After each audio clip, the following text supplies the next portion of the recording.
One. All right.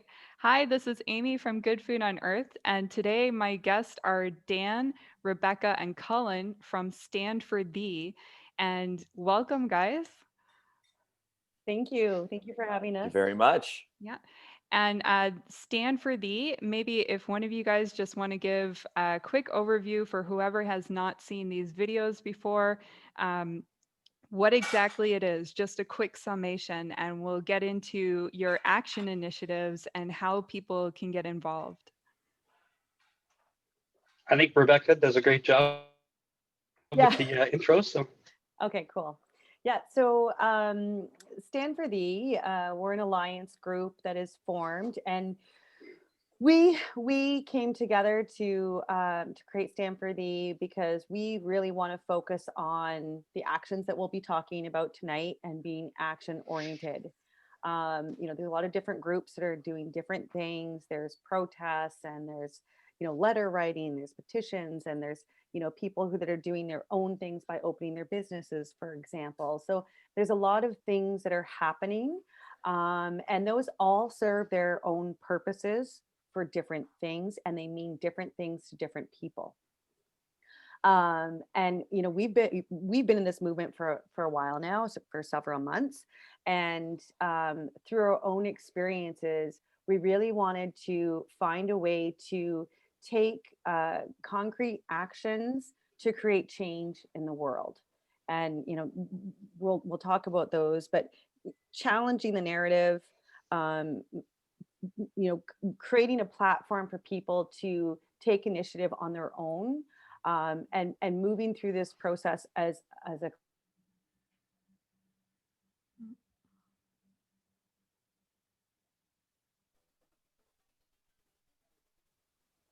anything to add, guys? the fact that many brilliant, smart, professional people in our movement, and a lot of them are being underutilized, right? So really bringing that unity, bringing that alliance, and then leveraging all these brilliant minds we have to take action. So that's a big part of it too. Mm. Yeah. Fully agreed. I think between the two of them, put perfectly. Yeah.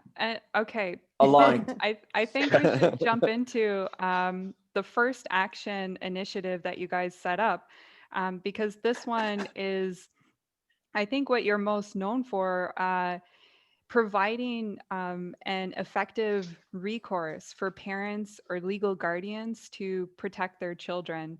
Um, it's kind of interesting because there are still, I think, still parents who aren't quite sure that their children need protection, and they're not sure that, or they don't see that there's something wrong with what's going on and how their children are being sort of forced into a way of life that may be detrimental to them.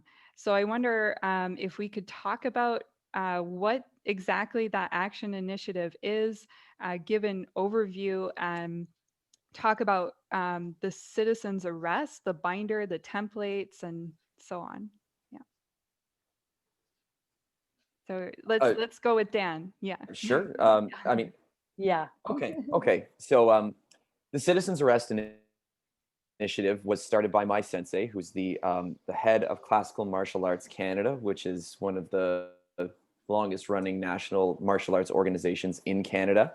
And the main purpose of it is, not to go too far down the rabbit hole, but the good guys in this whole thing, um, they focus on children first.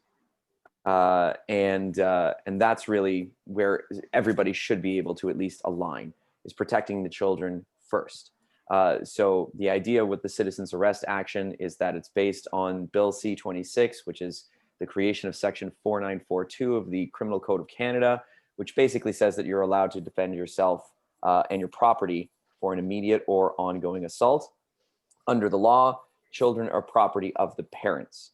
So the process that we developed and the binder of evidence, which is part of the process and then provided to the police and the police services board, and is used by the parents who go in to file statements of occurrence before performing the citizen's arrest. The idea is to use this system against them, to work within whatever they they've got for us, but to empower yourself to be able to defend yourself and your family and the others around you, to focus their action and their attention on children first. So that's the action in a nutshell. And then in terms of what we're doing with it, we have arrested 3 mayors so far. The 4th one is coming next week. The first 3 were in the Halton region in Ontario. The next one is going to be in the Niagara region. And with more mayors on the plate, you know, there's a mayor in every city in Canada. So we can just keep this process going along. But the idea as well is that, you know, for the GTA, Niagara, kind of the, you know, Southern Ontario area, this is something that, you know, Cullen and Rebecca and myself, we can get to those physically, but we don't want to be there for every single arrest. We can't be there for every single arrest. The whole idea and the reason why we make the process available for everybody is so that they can perform the action themselves. We've had your interviews that are fantastic learning tools for people. We've got the binder of evidence. We've got a few process documents. So, and it gets easier every time as well. Like the 3rd one that we did was definitely the best one. You know, we're getting to be pretty good at this whole arresting a mayor thing. And I anticipate that the Niagara one will be even better than all of these. So it seems to be picking up some steam. Yeah, and I think what's Yeah, and important. Go ahead, I want to touch. Yeah. Sorry, yeah, I just wanted to touch quickly on the last arrest that we made. You know, the first one, there was a lot of people there, so it was, you know, it felt good. The second one, you know, we're feeling our way through it. But this 3rd one, to me, it had a very different kind of feeling from an energetic perspective. And I can't describe that, but it just felt like more of a win. And I feel like, you know, again, because what Dan said, it was our 3rd one.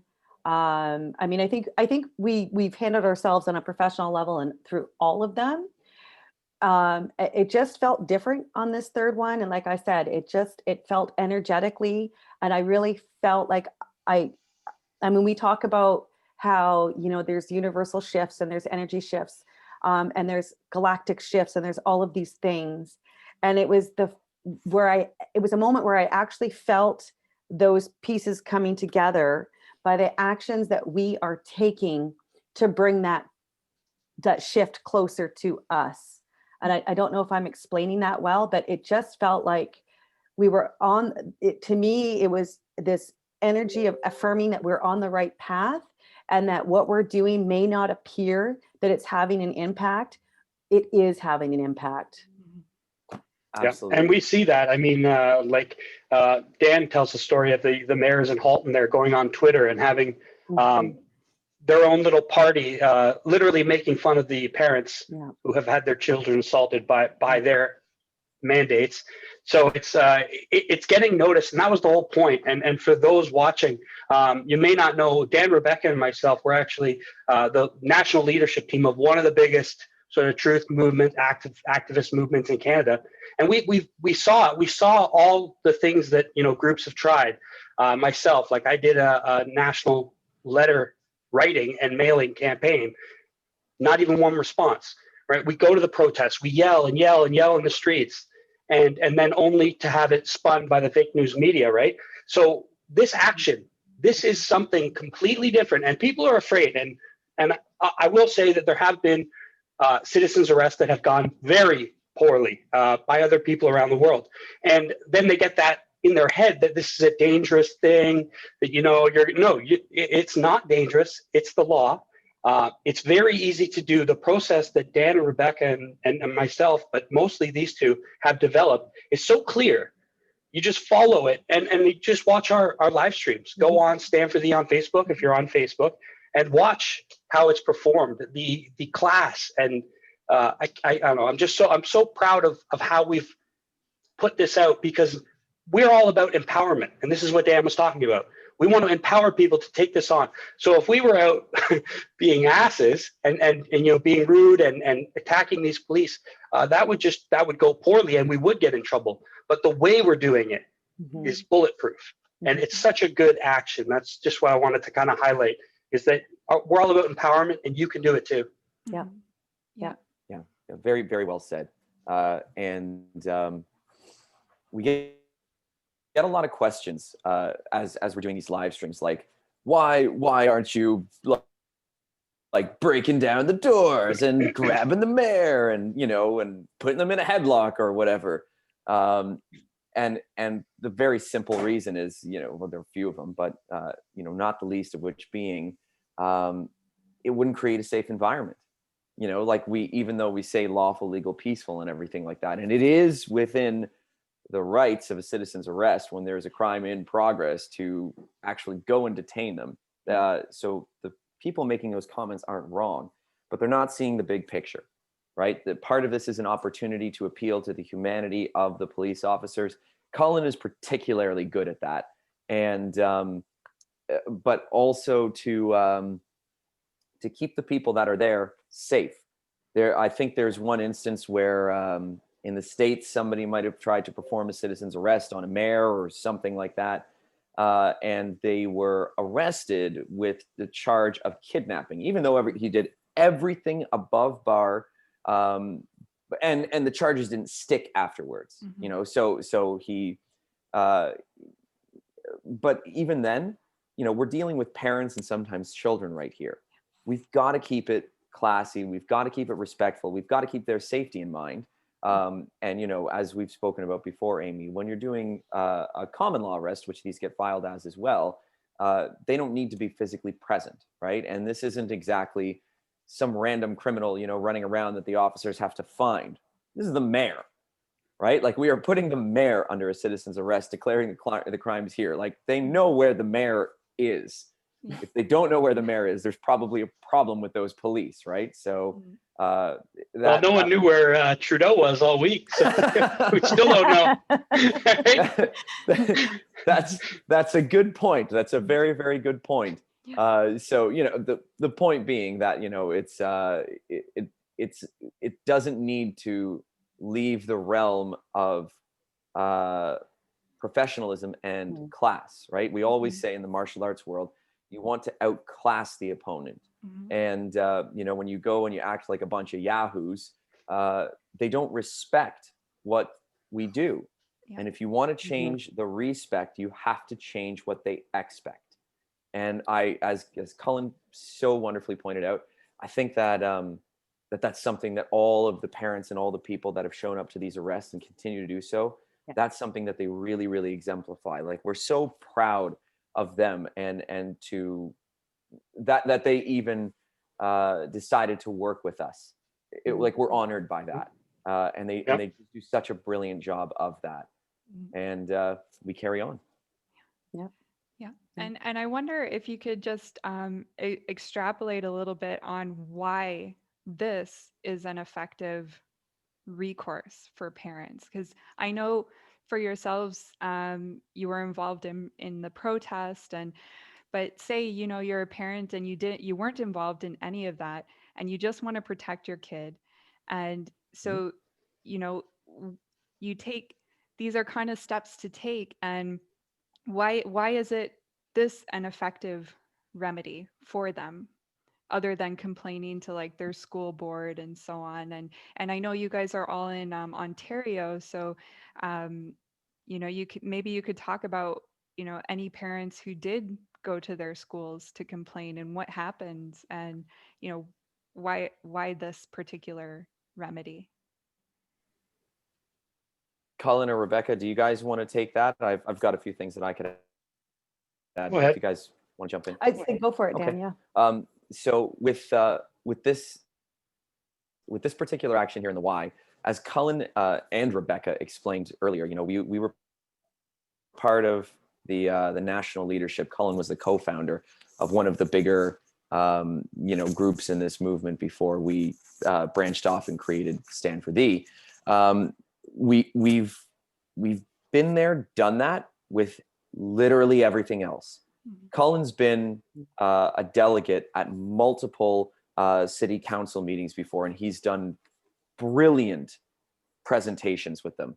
We've had parents that have done the exact same with their school board trustees to try and get the masking thing taken care of before the school year started. And, you know, they presented everybody, and Cullen did, with an overwhelming amount of science. We've had parents sign, you know, like, okay, to the principal, like, you are liable for any of this. You know, we've had parents fight this on an individual level. We've had lawsuits that have been running since July, you know, and there's not just one, there's a whole bunch of them all over the country. We've done the marches, we've done the letters to the school board trustees, and you know, now subsequently, what else left is there? Yeah. Like that's the whole thing, you know, like in Quebec, they're already at curfew, right? Yeah. Like literal martial law curfew Yeah. time.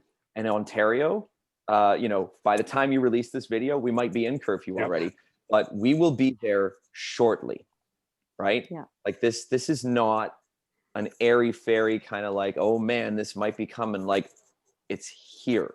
Yeah. It is actually here on our doorstep.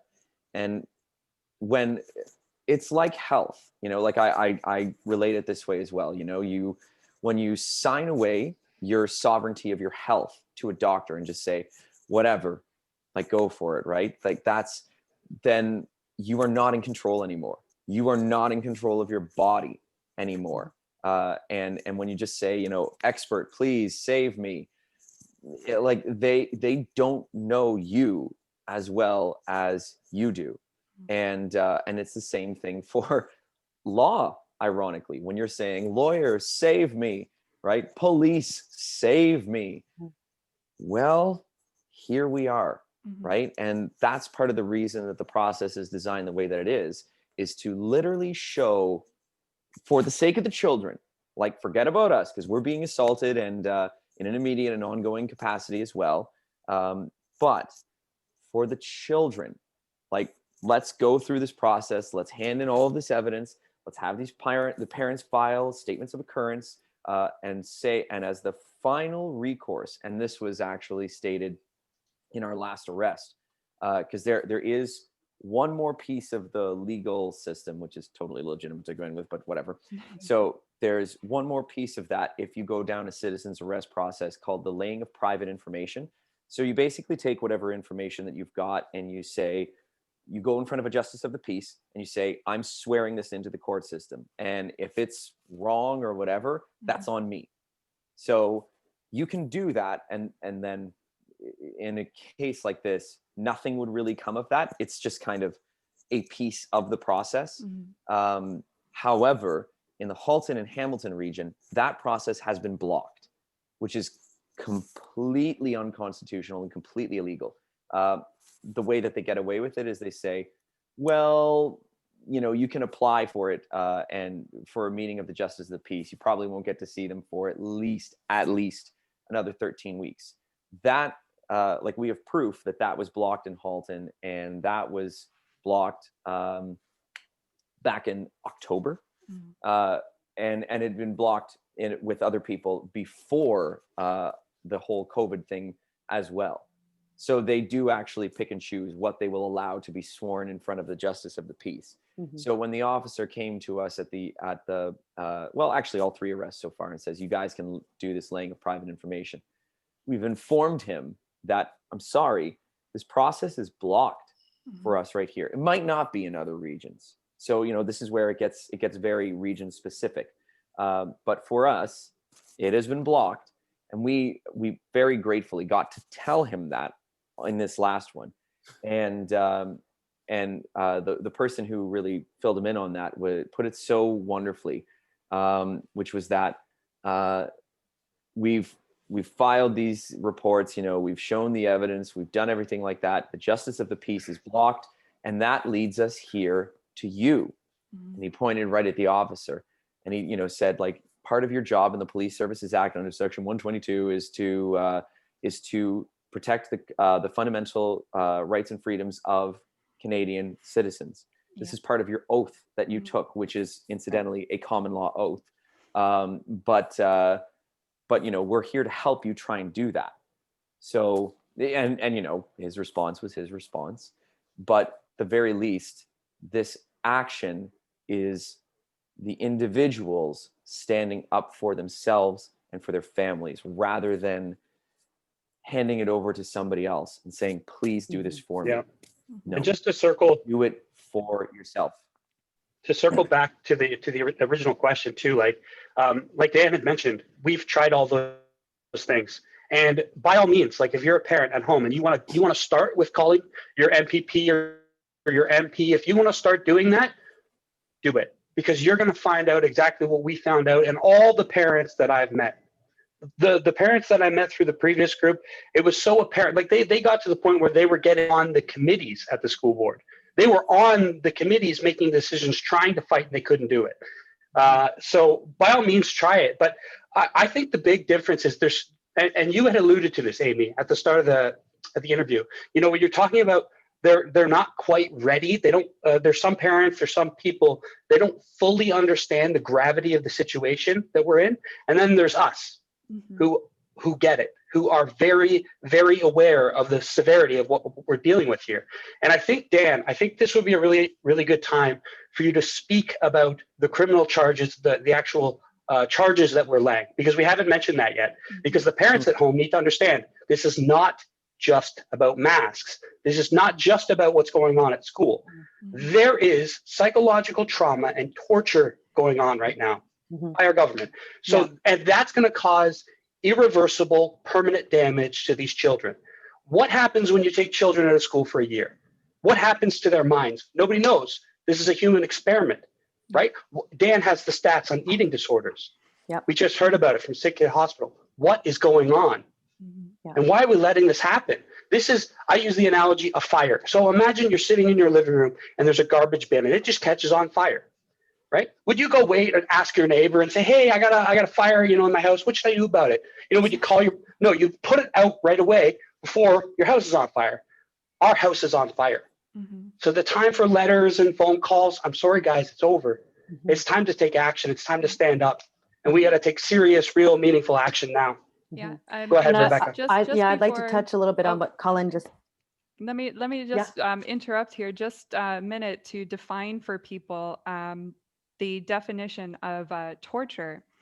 So when we're talking about torture as described in the International Convention Against Torture and Cruel, Degrading, or Inhumane Treatment or Punishment, so this, a lot of people think it's, this is something very severe, but they don't realize that psychological torture is included in this. This is defined as any act by which severe pain or suffering, whether physical or mental, is intentionally inflicted on a person for such purposes as intimidating or coercing him or a third person, or for any reason based on discrimination of any kind, when such pain or suffering is inflicted by or at the instigation of or with the consent or acquiescence of a public official or other person acting in an official capacity. Now, this, if you're not clear about the evidence for this, I would suggest looking at the binder that they've provided for you for free on their website that is loaded with information on there. And then I'll pass it off to you, Rebecca, with what you're going to add. So in addition to wearing a mask, the children that are being taught through Zoom calls, we're putting children in front of a screen for an excessive amount of time. And we know as adults, I know from working in front of a computer for a long time, the impacts it's had on me physically. And, for a young mind and a young body to be sitting in probably an uncomfortable situation because the parents are most likely working at home. Now you've got a child working at home. You're not going to have the capacity to have a proper setup for a child. These are young developing bodies, young developing minds. Now you're putting them in front of a screen. I mean, without, even outside of that, they're still looking at screens. Now you're adding this extra screen time, you're adding this blue light that has an impact on their, it does have an impact on them psychologically. It's impacting their biological functions. It's impacting their ability, their sleep cycle. It's impacting all of these things. On top of that, there are security issues that are not being addressed. One of those, and I'm not sure if you guys have heard this, in the States, the children, and I forget what grade they were in, were watching their instruction, and hardcore porn played on that screen for 2 minutes. And these children saw this. I don't know where the instructor was, and I don't know why this happened, but these, that has a deep psychological impact on a young mind. And then we've also had that child who committed suicide in a Zoom call in the classroom. So when you, again, it's no fault of the parents. These parents are at home, they're trying to work. Now they're trying to watch their child who's not, there's no supervision. It's screen time. There's more risk involved with this type of teaching method. So now going back to the torture, you have the masks when they're outside, you have the isolation, you have the lack of human connection. Now you've got this Zoom call and the physiological, and now the security risks. So it's incomprehensible that anybody can possibly believe that this isn't harmful to these children. Absolutely. And the Cullen mentioned the specific criminal charges, besides torture, and Amy defined that perfectly, obviously. And Rebecca went over the psychological damage there. So, but then it's specifically the administering of a noxious substance, which is the CO2, the rebreathing of the mask, and the viral particulates, etc. Reckless endangerment, child abandonment, breach of trust by a public officer. And there's one that we added recently, force is in there as well, or use of force. Hoax, because the virus and the Emergency Act was never demonstrably justified. The virus was never proven to be even in existence. And there was never a justified emergency and a demonstrable emergency. So that's a hoax. And hoax carries a life imprisonment. And in addition to that, I added today from our wonderful friend Jack, because he looked up the very specific detailing of the wording in the Canadian Criminal Code. We will be adding on the next arrest, murder. So, yep, it's completely applicable within the Criminal Code of Canada.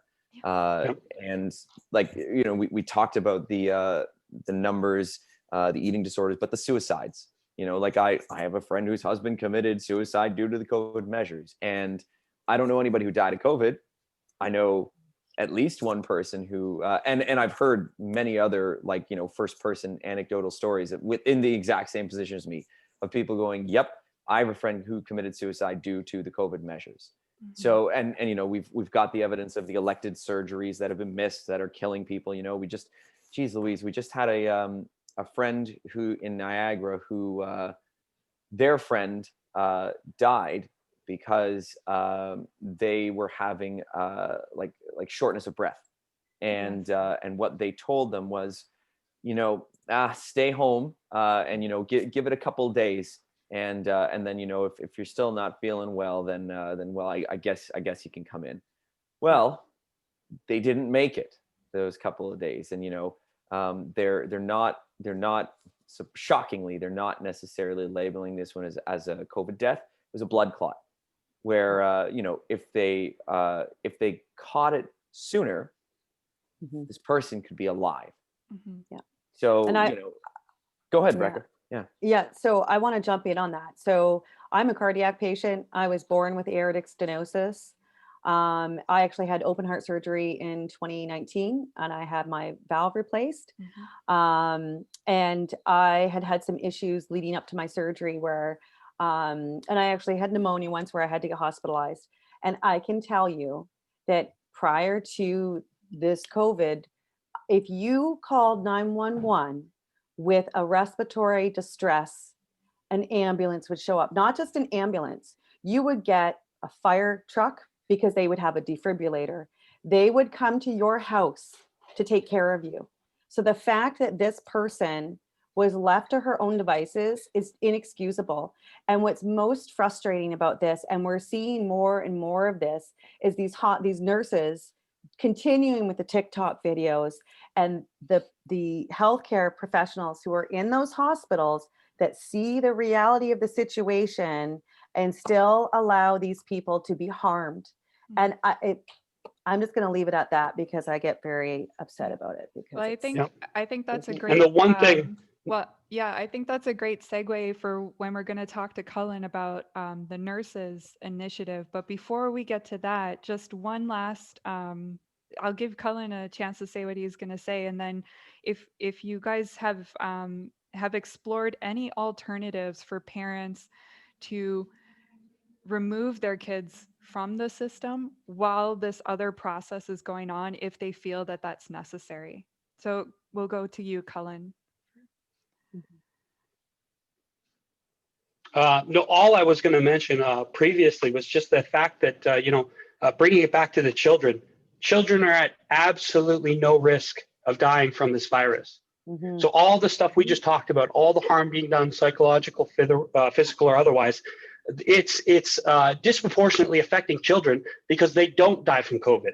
So it's 25% of our population under the age of 19. So far in Canada, there have been 3 deaths. I know 2 of them are not COVID deaths. I don't know about the third, but this is insane. We're hurting children.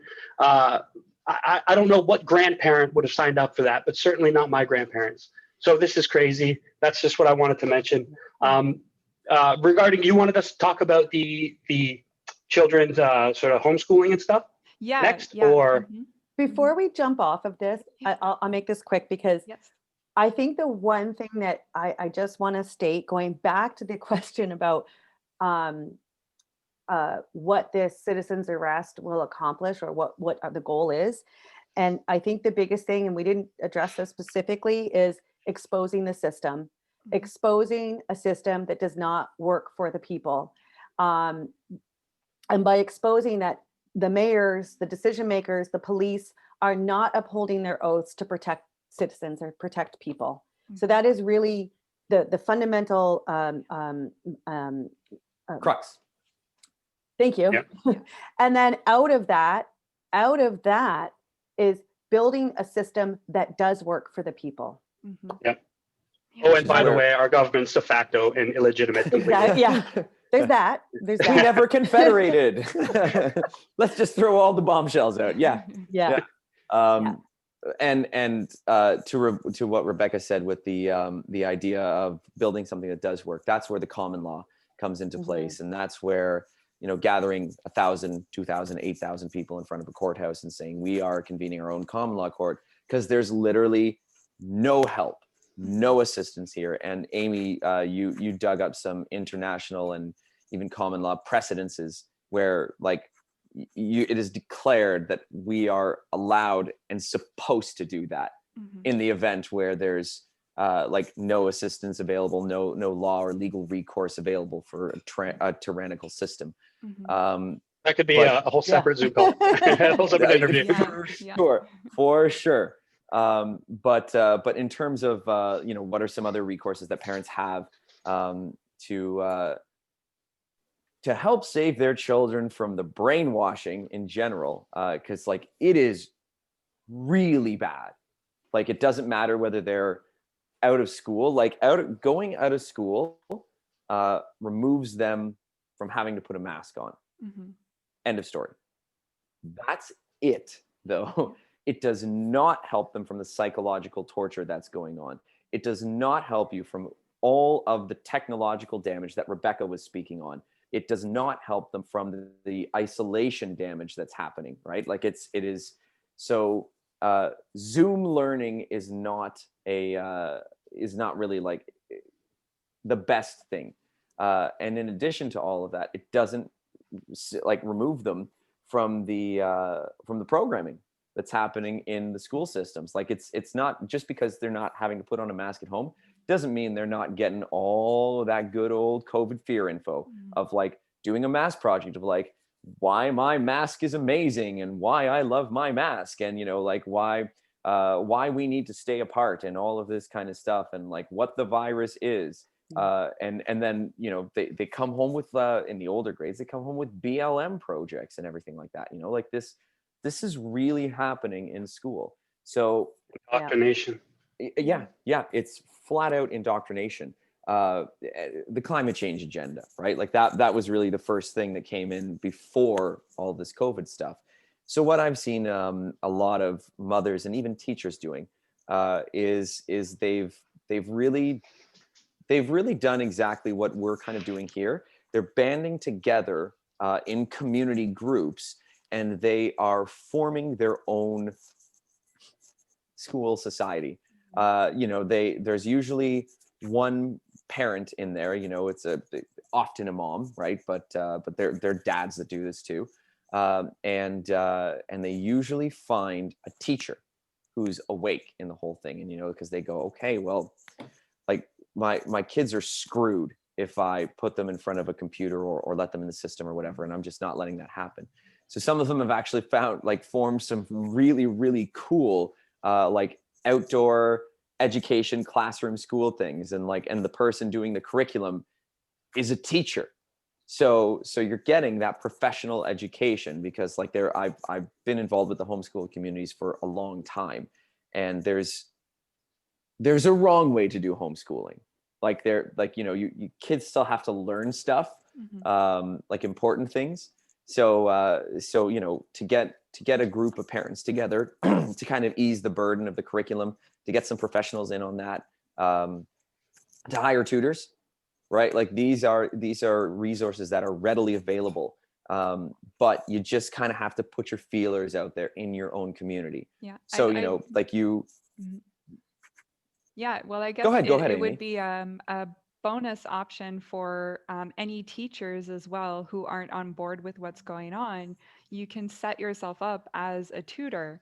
If you don't have a location in particular to go to.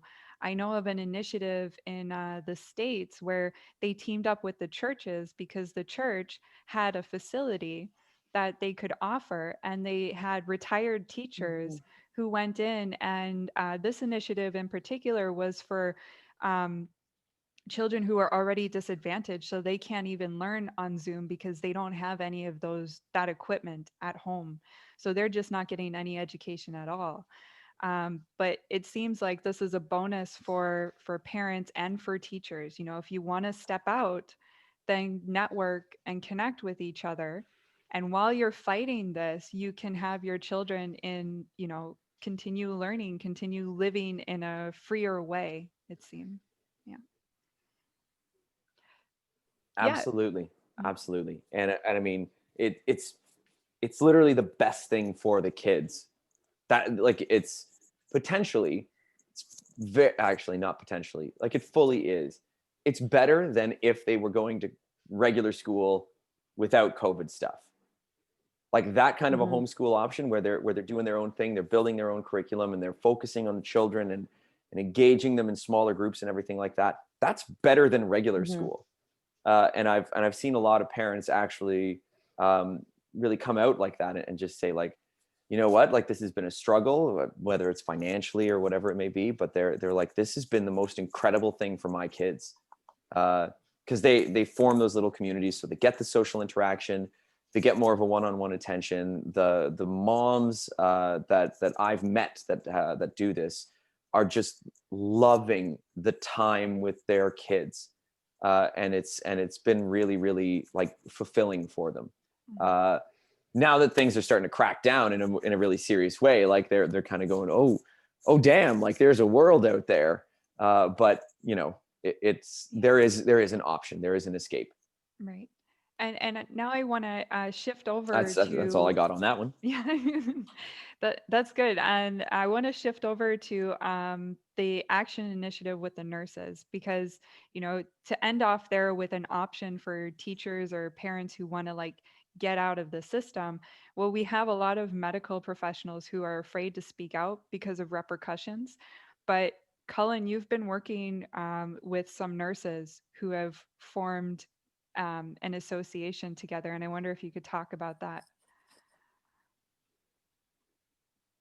Yeah, no, absolutely. You know, at Stand4Thee, like our whole thing was just about taking action, right? And so as a team, we were sort of brainstorming, and I think it was actually at a meeting we were having, and someone brought up nurses against lockdowns. And I remember Sarah she had done a speech at Dundas Square in Toronto, and myself and Dan actually went to Kristen, who's another nurse, and she had held a protest in London. So we kind of knew these people, and I thought, you know what, this is such a great idea, because so we kind of have to take a step back when we look at, so what we're working on is going to be the first press release of Canadian frontline workers, medical professionals, on a professional and public setting, not at a protest. It'll be the first one in Canada ever. So, you know, Germany's done it, the States have done it, we've, you know, American frontline doctors and everything like that, but it's high time that Canada steps up. And so I had reached out to Sarah and Kristen, and I just asked, you know, would this be something that you guys would like to do? And immediately it was just, yes, absolutely. It's, you know, they needed someone. I think they needed someone to just reach out and maybe give them that nudge, because they were already working on it. They wanted to do it.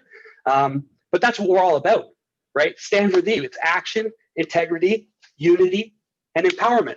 And that's what we're doing here. When we found out that these, you know, Nurses Against Lockdown, which I'll speak about a little bit right now, because there's a little bit of a sort of hierarchy right now with the groups, but they follow the exact same founding principles, and they're dealing with their own world of what do you call it? I can't even think of the word. Just obstacles within their own movement. So they have their own people that, you know, in different groups and egos and stuff that they're battling, but just they're all about unity, right? And this is it, right? So we look at, if I were to go back to taking a step back, we have basically 4 pillars that are controlling this agenda, this transhumanist global technocracy takeover, right? So you got big tech, big government, big pharma, and fake news media, who are just a media branch of the 3, right? So the 3, and then they're being controlled by the cabal, the Mr. Global, as mentioned in the documentary. And that is who we're up against. So when we were talking about it as a team, we were saying, how do we possibly, you know, start firing arrows and try to get through the armor of this beast? They have all the money, they have all the power, they control the world. How are we, the people, supposed to, you know, get through this when we're up against the media, who's constantly calling us anti-maskers and yahoos and this and that, and you got the politicians doing what they do? And we thought, well, we have to find that the kink in the armor is going to be people they trust, which are medical professionals, police officers, and military. So one of that was, we kind of have 2 different things we're working on right now. There is a group of police officers, which God bless them, Police on Guard for Thee, right? They have their own little stuff going on right now, and they're kind of focused on that. But then we reached out to the Nurses Against Lockdowns group. So just as we're reaching out, they were already doing, so just this yesterday, they were in Washington, D.C. They did the Global Frontline Nurses sort of summit or press release there. There was a lot going on. It sounded like it was a hectic day for everyone. But what out of that, what they formed is Canadian Frontline Nurses. So that's sort of like a chapter of the Global Frontline Nurses, and then all the nurse groups. So there's a bunch in Ontario, out east, out west. They're all going to come under this umbrella organization name of Canadian Frontline Nurses. So on January 23rd, we're going to live it. I don't know which platforms or any of the links yet. We're still working on that. We're getting a website for them. Still a lot of work to do, but it will be happening. And really, really happy to announce that. And I mean, we're just honored to help. This is all them. This is all the nurses. We're just offering our assistance with everything we know, the connections we have, doing press releases, everything we've learned. Because we've all kind of become little experts at our different things. Rebecca, like website designer, you know, you name it, like marketer, I mean, all kinds of things. but yeah, so that's sort of an update right now with that. Definitely check in with us. Stay tuned. This is going to be huge. This is just another thing. It's about actions that will get noticed. Yeah. And we don't have to be the ones doing this either. I want to throw that out there, that anyone could have done this. Anyone could have reached out, any group, any person, any individual, and just say, what do you need? I want to help, because you're doing something that matters. And that's what we all need to be doing in this movement. Yeah. And that's all I got to say about that. Awesome. Yeah, I'm really looking forward to seeing that. I think it's so important that, yeah, we need these medical professionals that are there. We need them to come forward. People are trusting them now, and they'll trust them when they hear the truth. Yep. And we need these police officers to come forward. We need the people that are seeing the truth, that are in it, to come forward, because they're the voices that everybody is listening to right now. Yep. We're all doing every part. Each of us is taking an active step, an active role, and to have their voices as part of this is immense, and it's needed. And another huge shout out to Amanda Forbes, Christine Colback, Vax Canada. They're helping out massively with this. They're another superpower of unity. And I just love these women. I'm so proud of all of them. And of course, all the nurses. And I don't want to say too much, but we have a lot of nurses ready to speak out. So Canada, be ready. Also doctors, medical professionals of all, even down to, people who specialize in certain things like the lungs, so yeah, we got to expose this. Yeah. And I think, and it's all fives. Yeah. And I think Amanda Forbes from Vaxxed, I think she's also helping to create Children's Health Defense Canada branch. So I don't know if, So that's another exciting thing. But something you mentioned there, Cullen, about reaching out to them, and then just from you contacting them, it was that impetus for the next stage of their movement. And how you said, you guys don't have to be the ones doing this. We're talking about, empowering people and having people work within their own sovereignty, and, recognize that you have something to offer, whatever it is. It could seem like an idea that is minuscule or doesn't mean much, but if you connect with somebody, like there's 6 degrees of separation, you don't know that ripple effect. You could connect with somebody and then they can find out somebody through you, and then they could brainstorm together, or you could come up with an idea that totally never occurred to them, and changes the picture and helps them go forward. So that's incredible. I wonder if Cullen, you'd be interested in first of all, I know you mentioned there's a couple of the nurses in Canada that you met. What are some of the stories that you've heard from them, their experiences of what's been going on, just like a quick synopsis? And then if you'd like to address, you had a personal history of an adverse reaction from medical care. And I think it's important that people understand when we issue these mandates, there are people who end up as collateral damage, and we always have to take that into account. And I think this is why a lot of the nurses are speaking out, because this is part of their code of ethics, their 4 principles of practice. So I'll leave it to you, Cullen. Yeah, no, absolutely.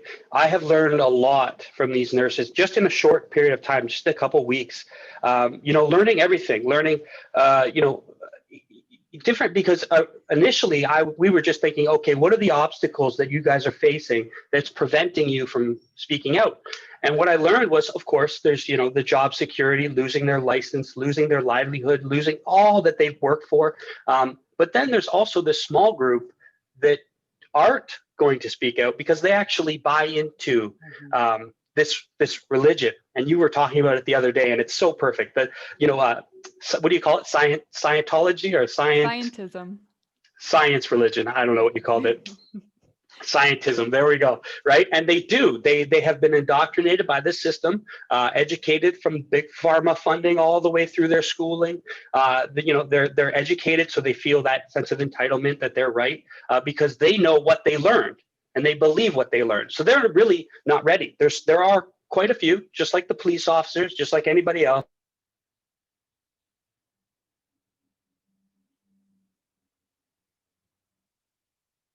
It's super interesting to learn their different stories. There are some nurses who have seen like egregious, terrible things, especially PSWs. A lot of the women that are, and men that I know that worked in long-term care facilities, they have some of the most terrible stories. Some nurses haven't even experienced anything. They just, it's just been slow, and they haven't really seen the craziness. So, and that is the whole thing. It's that depending on who you talk to, you get this huge spectrum of perception, and that's why it's important to get them that platform to speak, right? Because then the regular people can hear it and go, oh, I didn't even know about that. Whether it's stories about what's going on with like prenatal, like childbirth, and and parents can't be there. Just so many different perspectives of how this is affecting everyone's lives. People are birthing alone and they're dying alone. There you go. And that is just insane. Yep. It's so unfair. Yeah. But yeah, and that's, and with, with the medical industry, like I think a lot of them are getting to the point where before it didn't feel right, like all summer, say like beginning of the year, just like all of us, just like, pretty much anyone, we were all, okay, this is new, this is concerning, let's just figure it out, right? Any of you people with critical minds figured it out like within 4 weeks, but the rest of us kind of, a couple months into the spring, into the summer, they were like, something's not right here. This doesn't add up. This is not true. The waiting rooms, we don't have anybody in ICU. We don't have anybody in ER. Like, what's going on? The news is lying. And that's what's woken them up. And I think now, especially as we do this press release, because right now we are at the sort of pinnacle where this is the dark winter. They need this fear to continue. And if nurses say they're lying, which they all are, it's going to expose this hoax for what it is. But yeah, it's to answer your second part of your question, like with my personal background, it's, I always ask people, like, who do you trust? Do you trust the news? Do you trust the government? And certainly, okay, maybe you do trust the government, but do you trust big pharma? Right? And a lot of people don't. And that's what this is all about, because we know there's that inherent knowingness that conflict of interest and greed has taken over these companies, right? And they've long lost their moral compass. These people care about profits. Even the hospitals in the US, they only care about money. It's not about your health. Mm-hmm. We are the only ones who care about our health. We are the only ones who care about each other. And my story, I'm just like anybody else. I was born in 1990, a year after they tripled the vaccine schedule for absolutely no reason, except for the fact that they were exempt 100% of liability from the damages caused by the products that they made. I was greatly injured. I had my childhood robbed from me, and it's just like you look at an adverse reaction, checklist, and that was my childhood. And of course, it sucks, but I also thank that experience, because ultimately that made me wake up. Because if you talked to me 5 years ago, I was a different person. I didn't have the mindset that I have now. I needed to go through that to understand how important it is to fight against this. Because the only thing we have, as you were talking about, is freedom of our sovereign, of our bodies. That's it. You don't have anything. All this other stuff is fake. All you have is yourself. That's it. You don't even have your kids. They're not yours. You only have yourself. So when you lose the ability to choose what you do with your body, right? My body, my choice. It used to matter. This year, 2020, all of a sudden that stopped mattering. And we just let the government tell us that they can do what they want with our bodies. Mm-hmm. I'm sorry, no. Because it was that kind of a mindset back in 1989 that got us to where we are now. Mm-hmm. We have to hold these people accountable, and we have to hold ourselves accountable. Absolutely not. And when we talk about vaccines, especially with this new COVID vaccine, that this is not a vaccine. And I really want to drive this home. I want people to change the language they're using, because a vaccine, an attenuated virus vaccine, a standard, like any other vaccine, right? Measles, mumps, rubella, the MMR, you got like, you know, even your influenza shot, any vaccine, they have the virus in them. The COVID-19 vaccine being made by Moderna and Pfizer, there's no virus in that vaccine. It's not a vaccine. It's actually a biological weapon programmed to hurt you. So the disease COVID-19 that is supposedly caused by the virus SARS-CoV-2, which they've never isolated, right? We've proven that. They're literally injecting you with the program of that disease. They're giving you the disease, not the virus. This is by genetically modified humans. That's what we're creating. No idea what's going to happen long-term because they didn't do long-term studies. They skipped animal testing. They fast-tracked.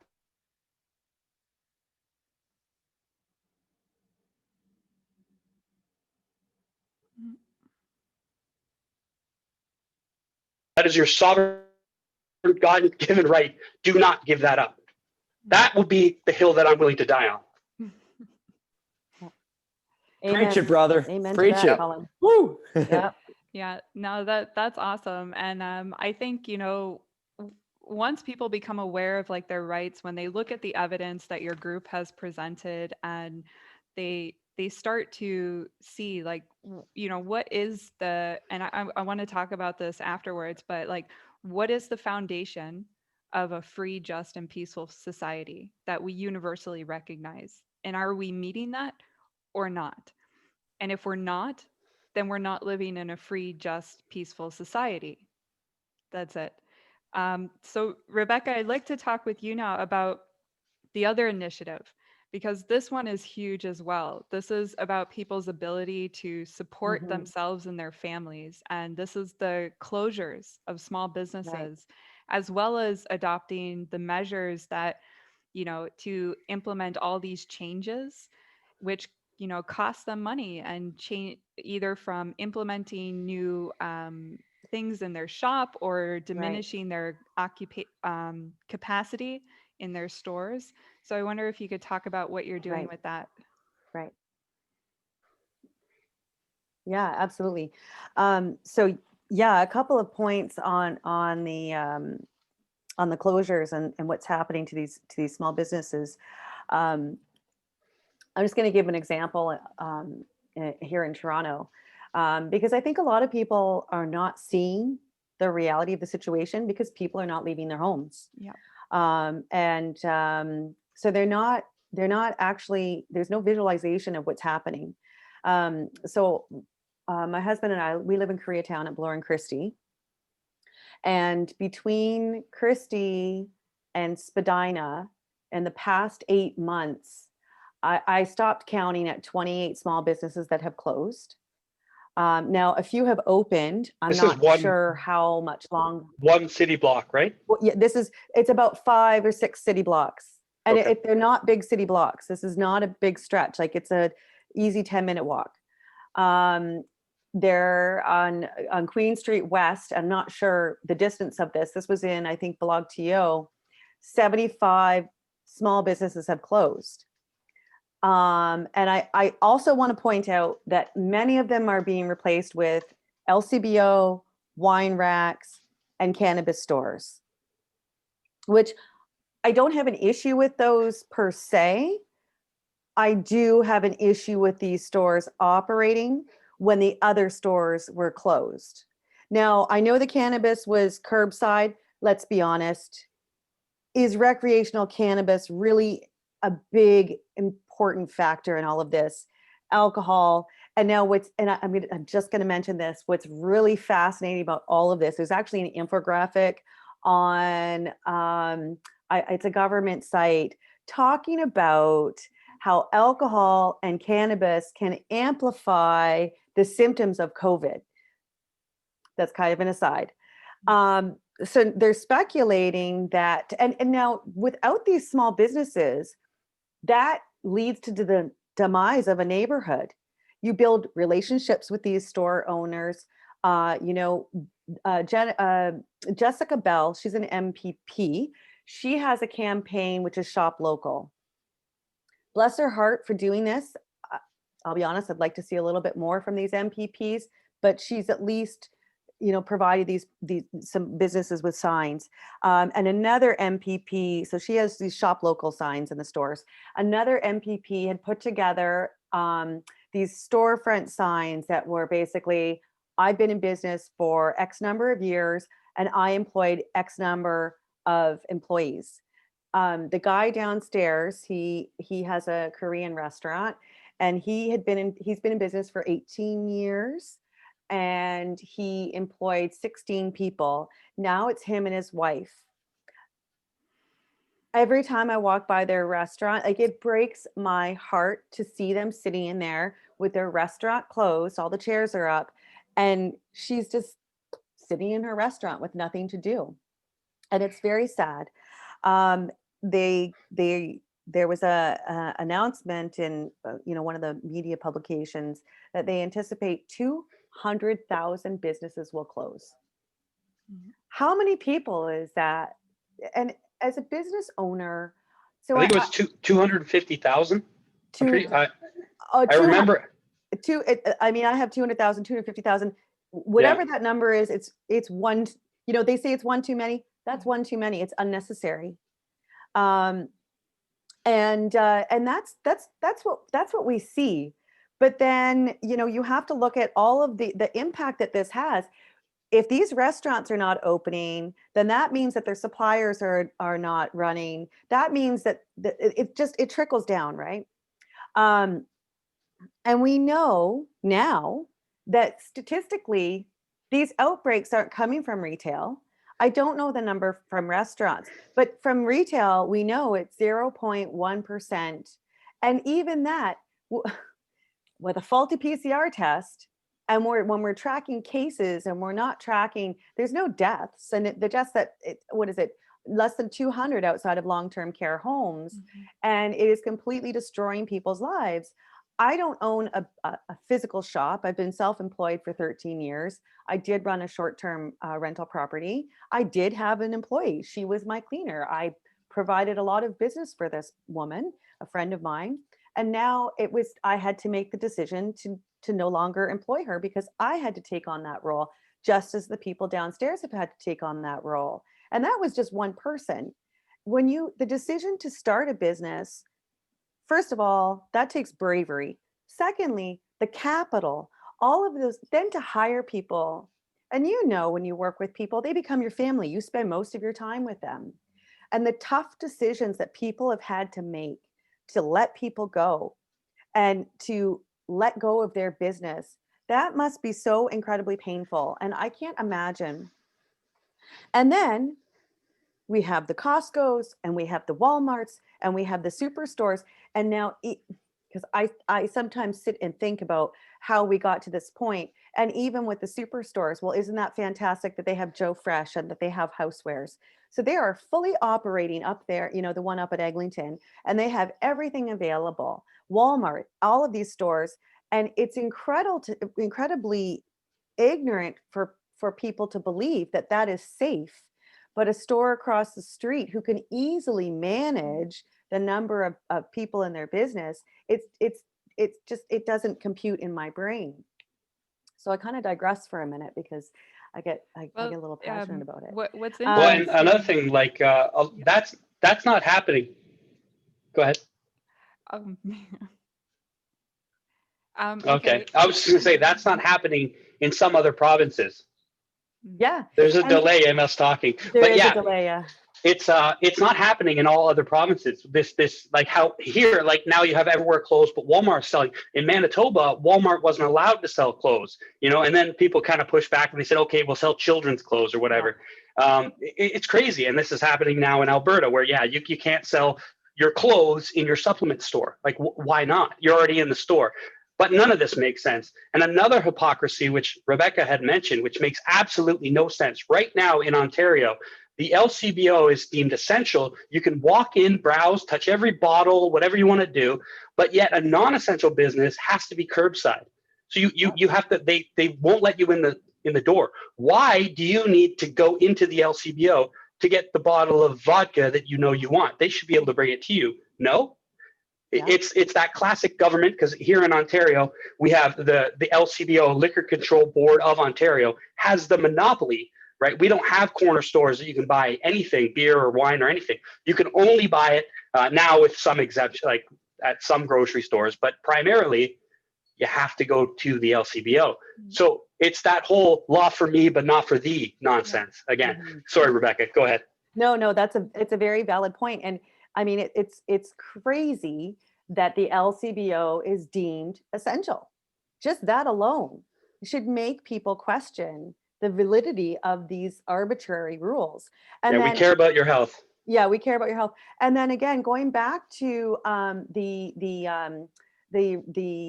accommodations that these retailers have made, they've put up plexiglass.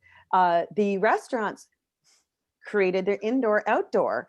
They spent thousands of dollars when they were already suffering from being closed for months, doing what they were asked, following the rules, and then very shortly that was taken from them. So it is arbitrary. There's no data to support it. So that's where the business initiative comes in. So we kind of have a three-part attack, and I'm going to call it that. So the big thing is connecting with MPPs, connecting with counselors, connecting with decision makers. For example, the Richmond Hill mayor, or North York, I'm so sorry, I'm not that great with my areas, but he's opposed to lockdowns. He's like, it doesn't make sense. And it doesn't.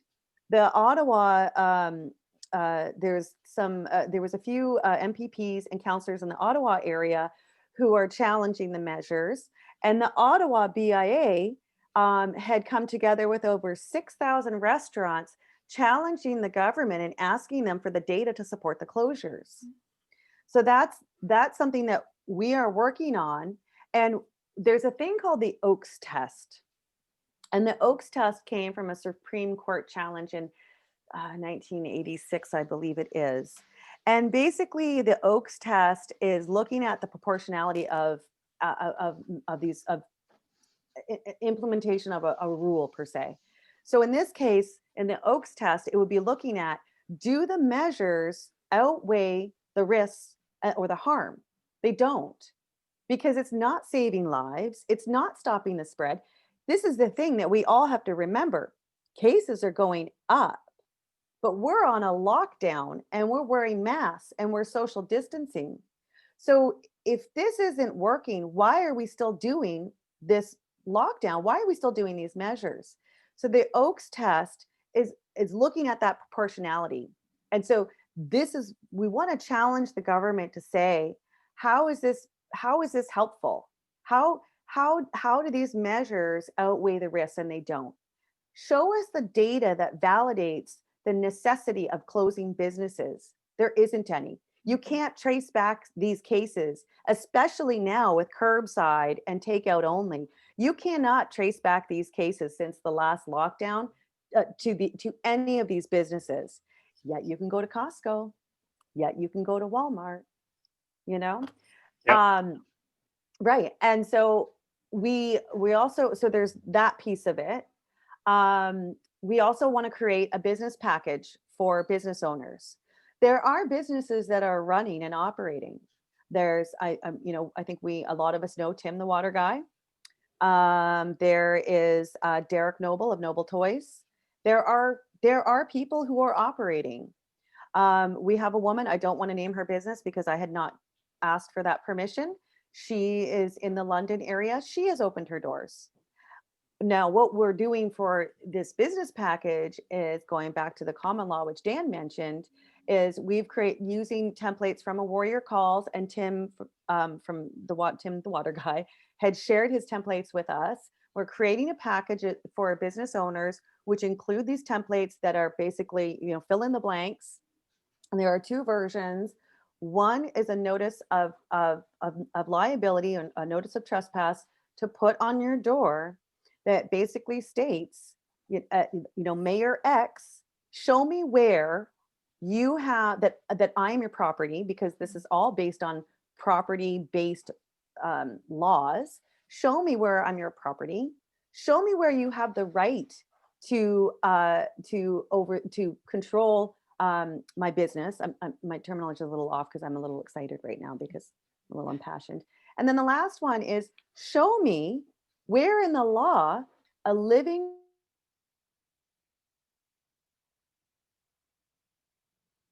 or a man, it doesn't. It applies to a person. We are all living under. A person is defined as an entity, and a person is not a living, breathing man or woman of the land. So that's one of the notice of liabilities that they can place in their door. And the recommendation is lock your door, don't let them in, and don't answer their questions. Because as soon as you do that, you've now engaged with them, and now you've put yourself in their system, and you have to remove yourself from their system.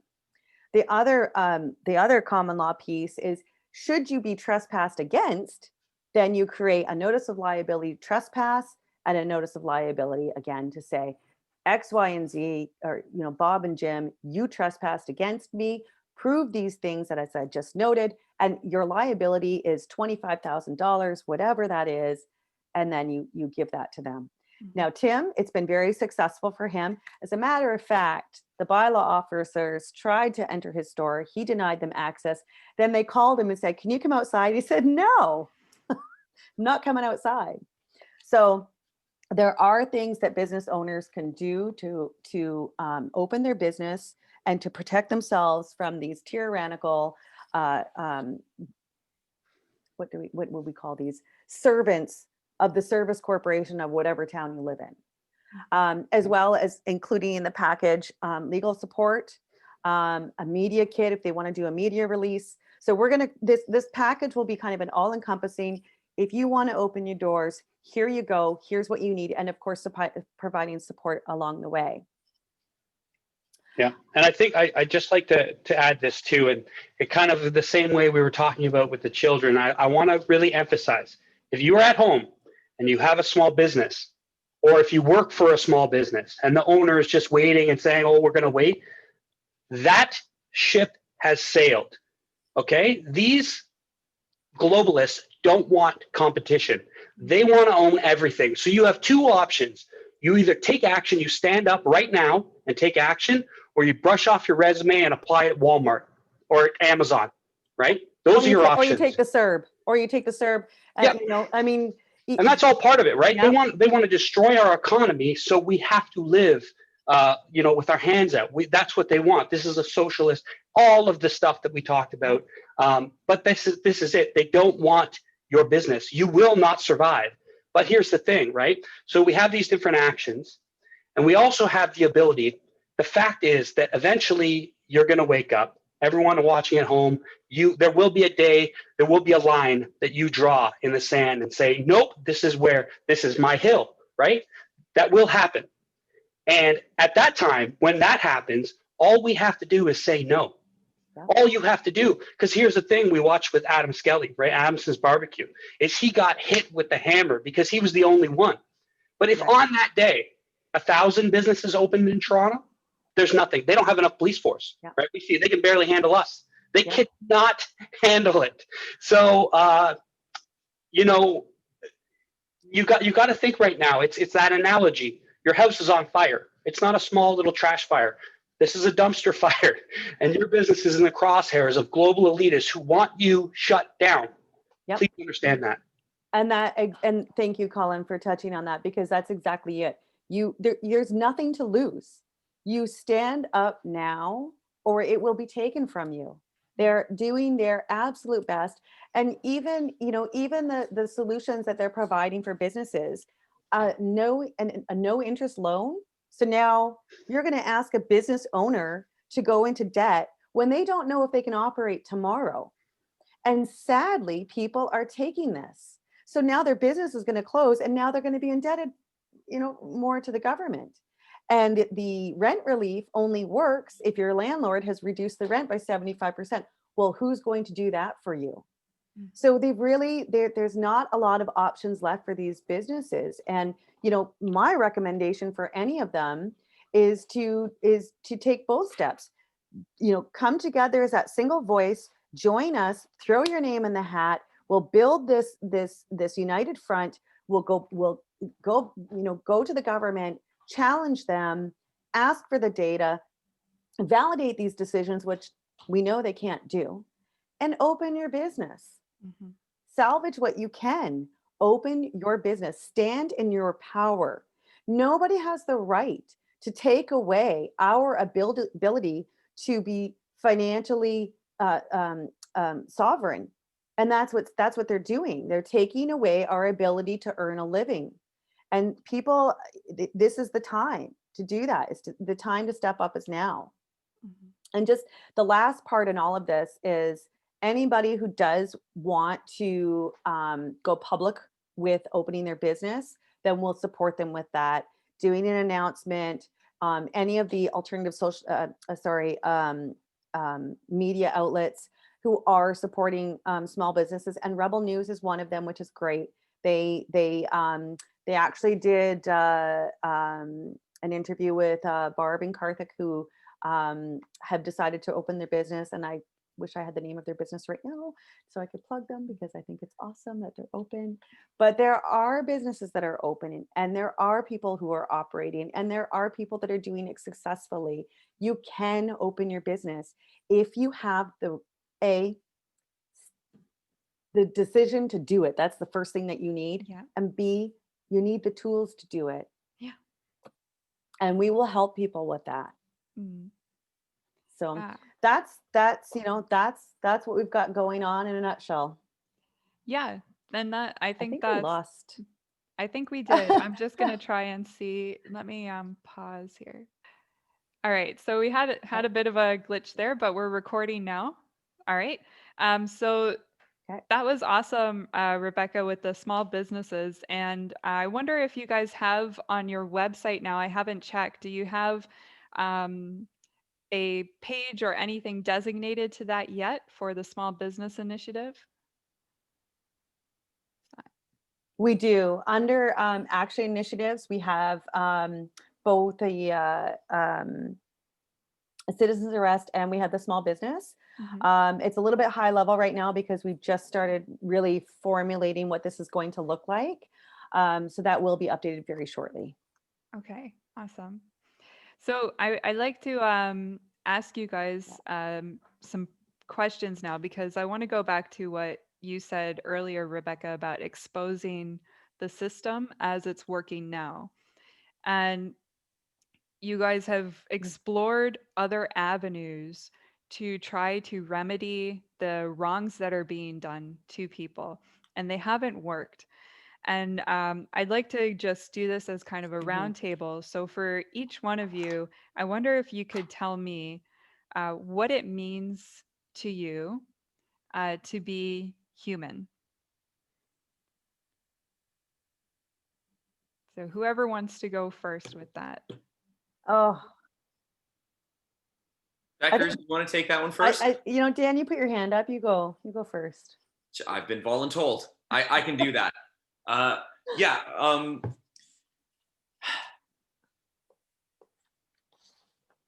think being human gives you a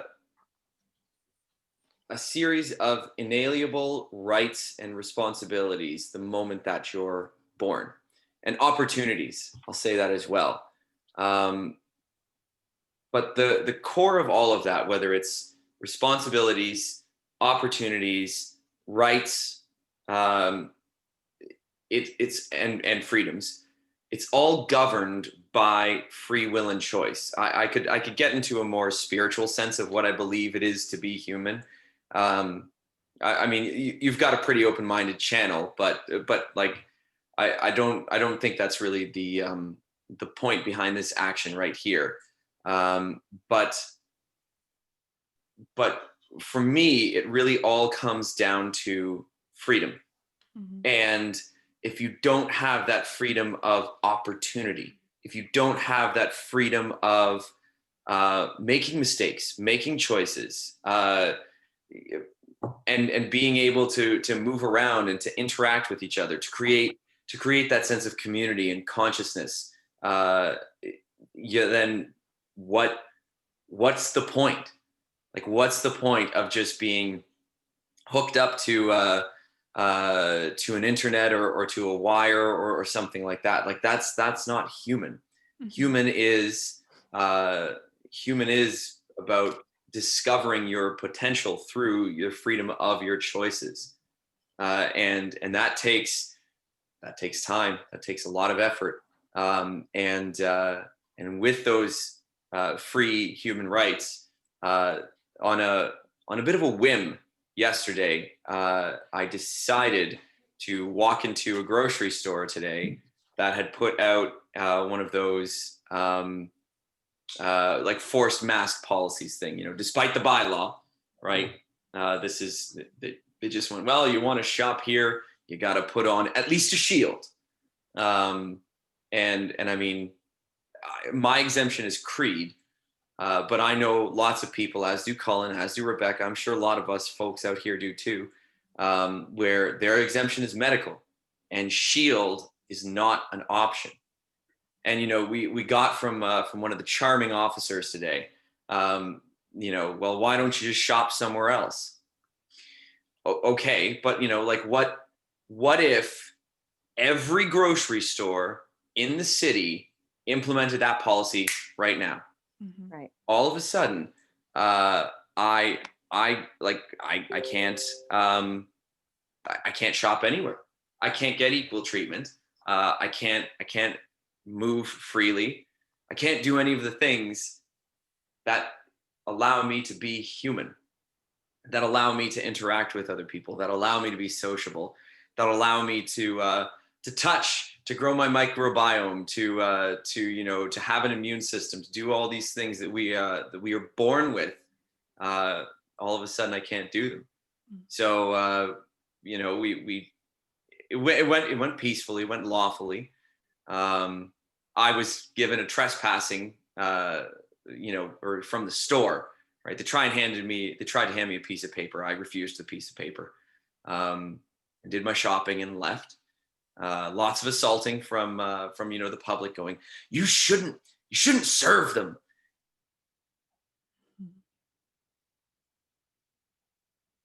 Over here trying to break the law, like it's madness, right? But we ignored them, and then the officers interpreted the law incorrectly, even though we gave them the law beforehand. And when here's a lawyer breaking things down right here. Mhm.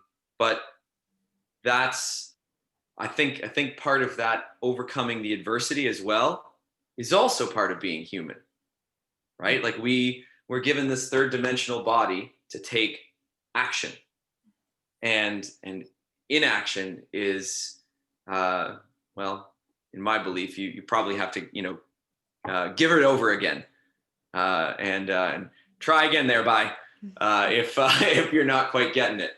But yeah, that's freedom. Mhm. Yeah. Freedom, growth, opportunity is Yeah. is what it is to be human for me. Awesome. Yeah.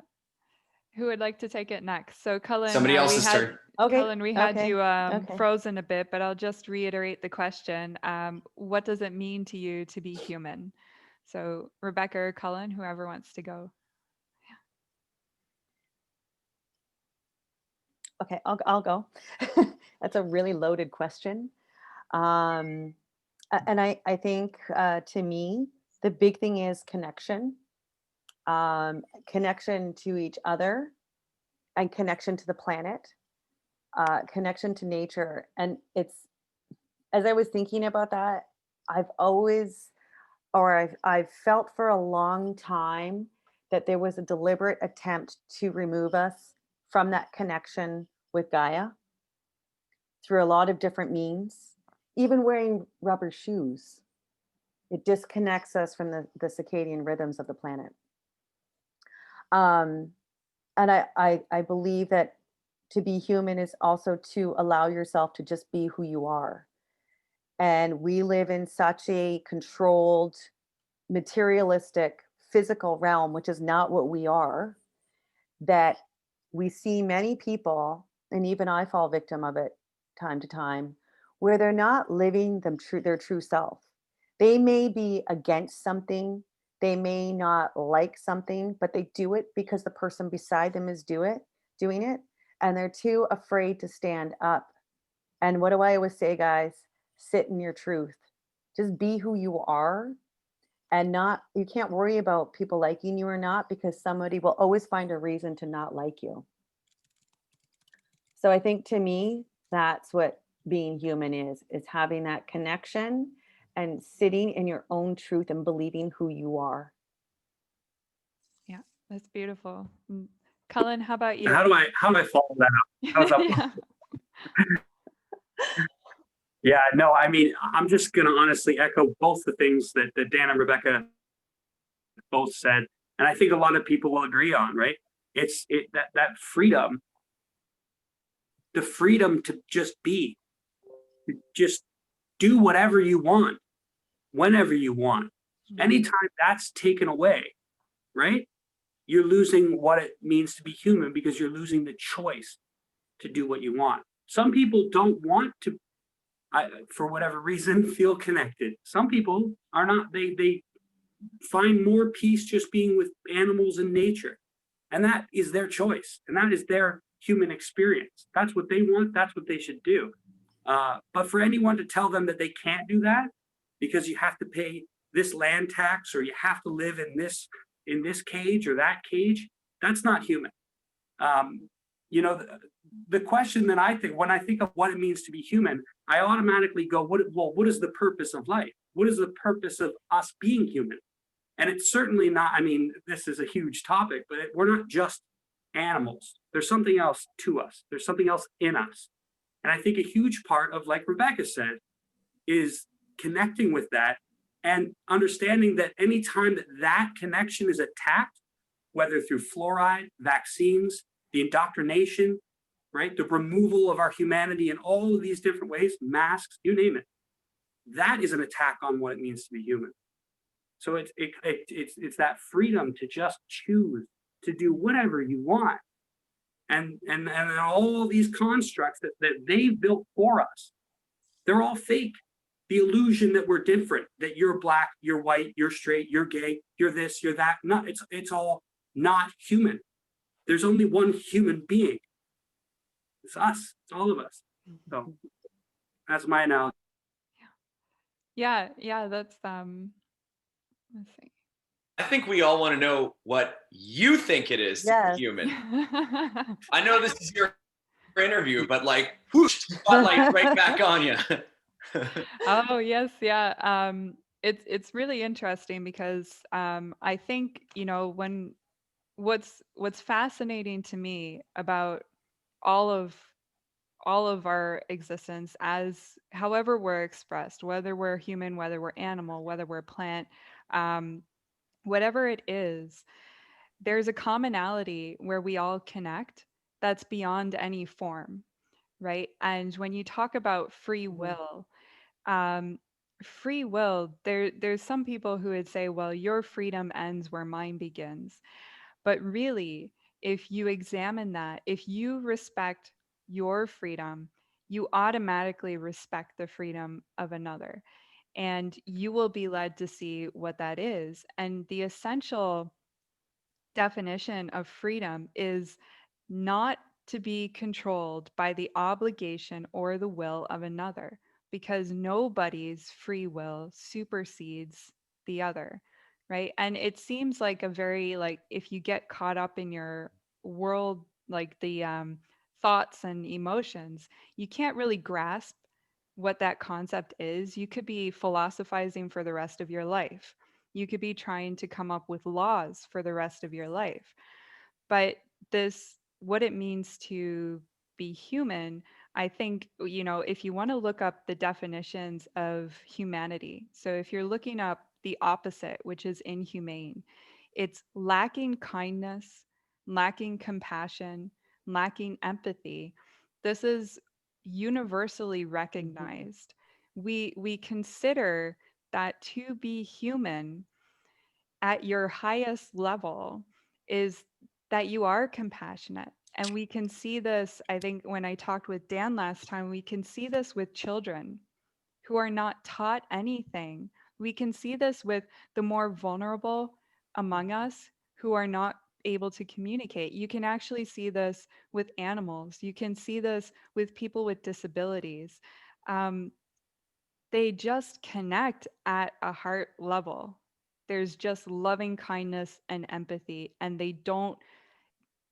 there's no barrier to what you decide to call yourself, what you wear, what your medical condition is. Like, it's just that action.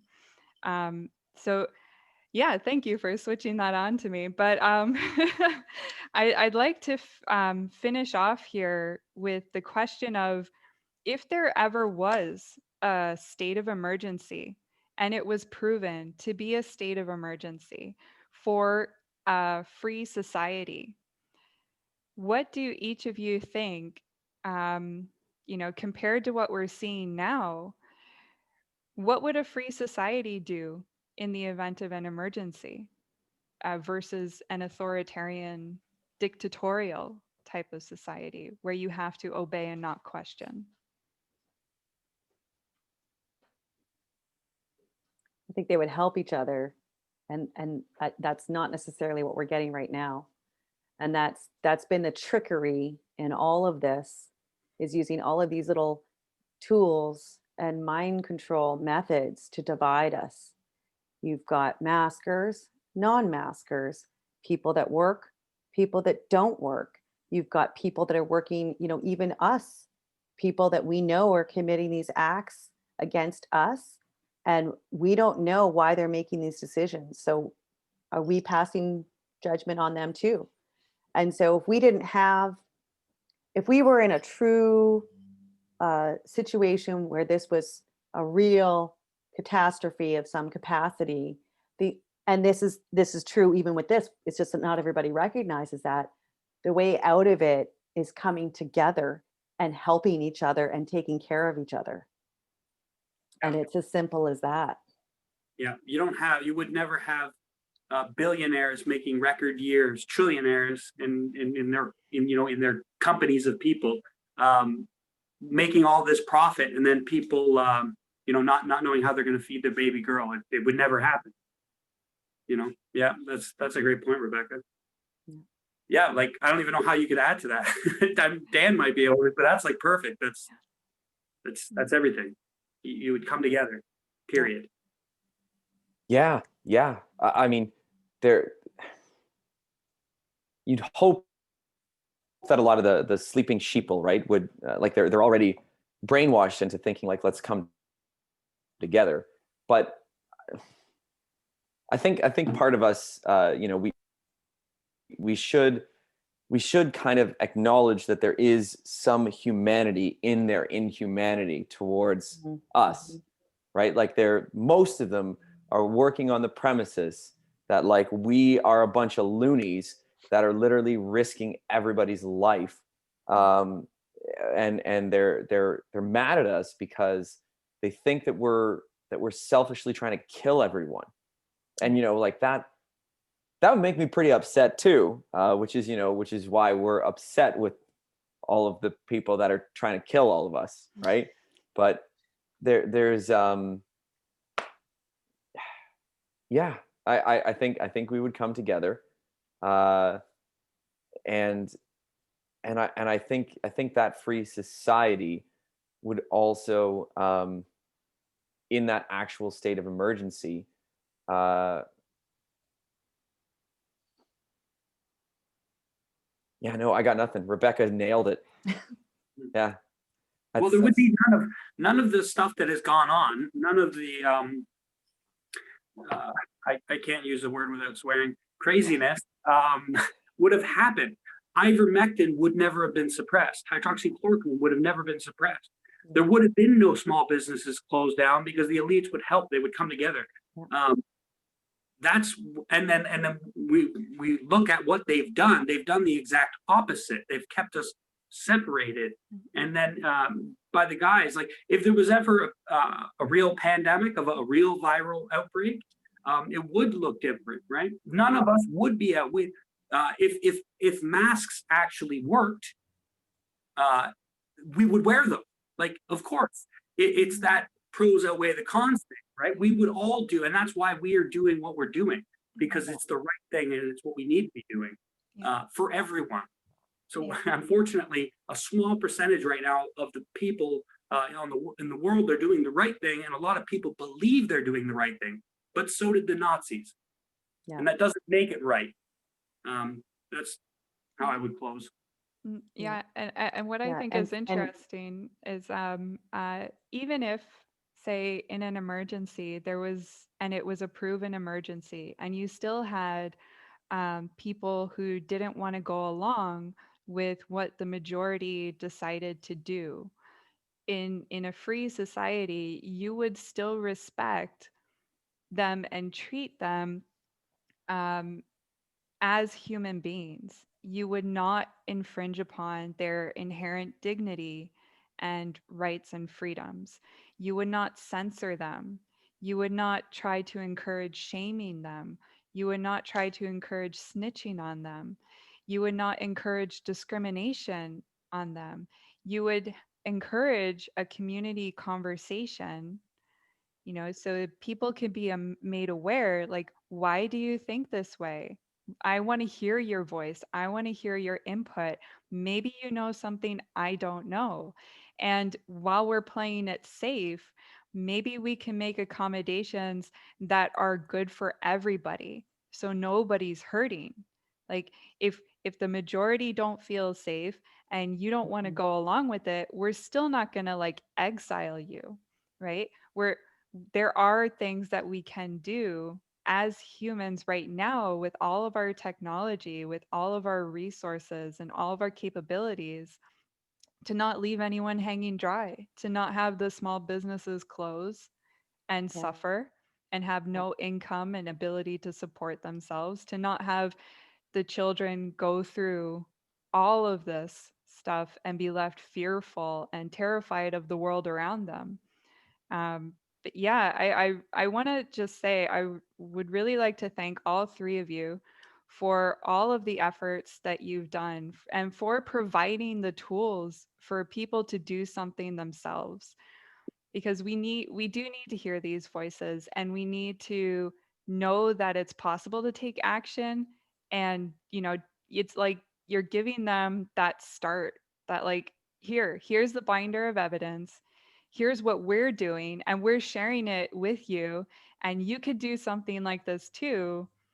But you're also, what I like about your group is you're not saying do it our way or no way, right? You're telling them use your critical thinking skills, make it work for you locally where you are, because only you can see what's going to work best for you.